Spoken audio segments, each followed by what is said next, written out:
میرے سر تے کرم دی چھان میرے لجپال رکھ دے نے۔ اعوذ باللہ من الشیطان الرجیم، بسم اللہ الرحمن الرحیم۔ قل لا اسألکم علیہ اجرا الا المودۃ فی القربی۔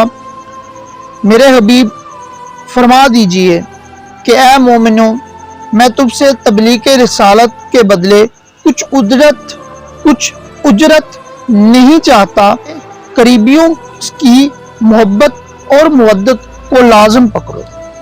حضرت ابن عباس رضی اللہ تعالی عنہما سے روایت ہے کہ جب یہ آیت کریمہ نازل ہوئی تو صحابہ کرام نے عرض کی، یا رسول اللہ، وہ آپ کے قریبی کون ہیں جن کی محبت ہم پر فرض کی گئی ہے؟ فرمایا، علی اور فاطمہ اور ان کے دونوں بیٹے علیہم السلام۔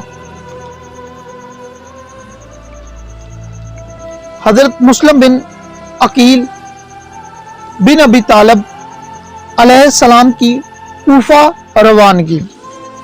10 رمضان المبارک امام حسین علیہ السلام کی طرف کوفیوں کا پہلا خط آیا اور پھر ان گنت خط آئے تو آپ علیہ السلام نے حضرت امام حسین علیہ السلام نے اپنا سفیر حضرت چچا زاد بھائی کو حضرت مسلم بن عقیل بن ابی طالب علیہ السلام کو اپنا سفیر بنا کر کوفہ روانہ کیا۔ حضرت امام حسین علیہ السلام نے اہل کوفہ کو تحریر فرمایا کہ تمہارے بار بار اصرار کرنے پر حضرت مسلم کو روانہ کیا جاتا ہے، یہ میرے قائم مقام اور میرے بھائی ہیں۔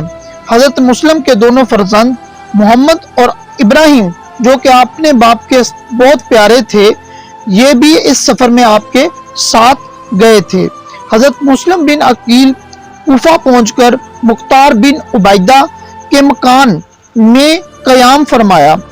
آپ تشریف آوری کی خبر سن کر لوگ جوک در جوک آپ کی زیارت کو آنے لگے اور تمام شہری جمع ہو کر آپ کی خدمت میں حاضر آئے اور متفقہ طور پر عرض گزار ہوئے کہ ہم رجس گندے پلیت یزید کی بیعت سے دست کشی کر رہے ہیں اور ان سب لوگوں کی آرزو ہے کہ حضرت امام علی مقام کے ہاتھ پر بیعت ہو۔ یہ اس فرزند رسول کو اپنا خلیفہ بنانا چاہتے ہیں۔ ہم یہ بھی چاہتے ہیں کہ حضرت امام علی مقام حکومت سلطنت کی پرواہ کرنے والے نہیں۔ ہم یہ بھی جانتے ہیں کہ حضرت امام علی مقام امام حسین علیہ السلام مقام حکومت و سلطنت کی پرواہ کرنے والے نہیں، وہ ہماری اس بات کو ٹھکرا دیں گے۔ اس لیے صاف طور پر نہیں لکھا گیا تھا۔ خیال تھا کہ جب حضرت امام پاک علیہ السلام یہاں کوفہ میں پہنچ جائیں گے اور ہماری وفاداریوں کو اپنی آنکھوں سے دیکھ لیں گے تو ہماری باتوں کو اپنے کانوں سے سن لیں گے تو پھر کوئی بھی وجہ نہیں ہوگی کہ آپ نہ مان جائیں۔ اب چونکہ حضرت امام خود تشریف نہیں لائے اور جناب کو اپنا قائم مقام بنا کر بھیجا ہے، لہذا ہم آپ کے ہاتھ پر حسینی بیعت کرتے ہیں۔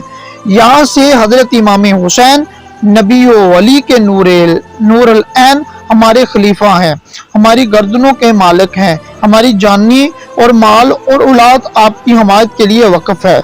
فکر کی کوئی بات نہیں، ہمیں جہاں چاہیں استعمال کریں، کٹوا دیں، لٹوا دیں، ہمیں کبھی بھی دکھ نہ ہوگا اور نہ ہی کوئی رنج پہنچے گا۔ امام پاک ایک دفعہ ہمیں اپنی بیعت میں لے لیں اور خلافت کو منظور فرما لیں، پھر دیکھ لینا کہ یزید پلیت کے ساتھ ہوتا کیا ہے اور وہ جاتا کہاں ہے۔ حضرت مسلم نے ان لوگوں کی باتوں کو سنا اور سوچ کر جواب دیا کہ یہ باتیں تو حضرت امام صاحب کے سوچنے کی ہیں، میں تو ان میں کچھ نہیں کر سکتا۔ جب تک ان کی اجازت نہ ہو، اور یہ مجھے بھی پتا ہے کہ آپ دنیا کی ایسی اکھاڑ بازیوں سے علیحدگی کو پسند کرتے ہیں۔ حضرت مسلم بن عقیل بن ابی طالب علیہ السلام اس بات کے جواب میں ان لوگوں نے کہا کہ اگر امام جیسا چند آدمی اور بھی ہوتے تو اس صورت میں خلافت کی خود خواہش کرنا دنیاوی باتیں کہی جا سکتی ہیں، لیکن جب آج اس جیسا دنیا بھر میں کوئی نہیں اور زمانے کی مصیبتوں کا علاج بجز ان کے اور کوئی بھی نہیں کر سکتا، تو پھر یہ دنیا کی بات نہ رہی بلکہ عین دین کا کام ہے۔ جب ایک قوم ظالم فاسق کے بیعت پر راضی نہ ہو اور جب صاحب ایمان ہو تو اگر وہ آپ کی اس بات کو قبول نہ کریں گا تو پھر اس کے یہ معنی ہوئے کہ وہ اس قوم کو جابر ہی کے حوالے کرنا چاہتا ہے۔ اگر آپ اس وقت ہماری درخواست قبول نہ فرمائیں گے تو بارگاہ الہی میں ہمارے اس مطالبے کا کیا جواب ہوگا؟ پھر قوم تو کہہ دے گی کہ ہم نے ان ہر چند کوششیں کی مگر امام بیعت کے لیے راضی نہ ہوئے۔ بدترین وجہ یزید کے ظلم و تشدد سے مجبور ہو کر اس کی بیعت کرنی پڑی۔ اگر امام ہاتھ بڑھاتے تو ہم ان پر جان فدا کرنے کے لیے حاضر ہیں۔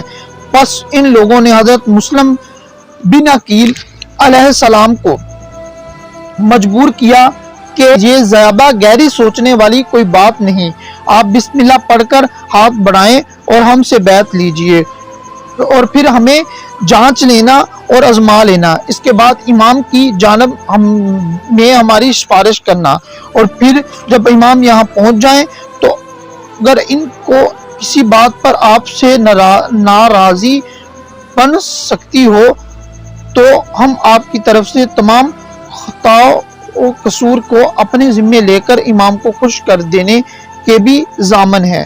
لہذا بڑی سوچ بچار کے بعد حضرت مسلم بن عقیل علیہ السلام کو بیعت کے لیے ہاتھ بڑھانا پڑا۔